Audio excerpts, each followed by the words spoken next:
నిన్న అంటే మే 10వ తేదీన తిరుమలలో స్వామివారిని మొత్తం 60,545 మంది భక్తులు దర్శించుకున్నారు.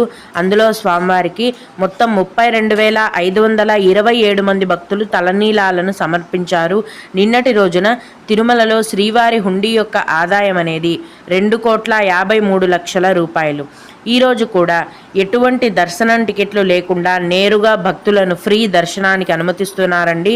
ప్రస్తుతం ఫ్రీ దర్శనానికి 12 నుంచి 18 గంటల సమయం అనేది పడుతోంది. అలాగే తిరుపతిలో ఇచ్చే సర్వదర్శనం టికెట్లను తీసుకొని దర్శనానికి వెళ్ళే భక్తులకు దర్శనానికి 5 గంటల సమయం అనేది పడుతోంది.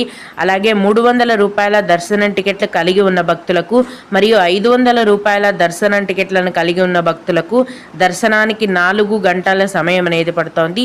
ప్రస్తుతం సుపదం ఇన్ఫాంట్ దర్శనానికి 1.5 గంట సమయం అనేది పడుతోందండి. అలాగే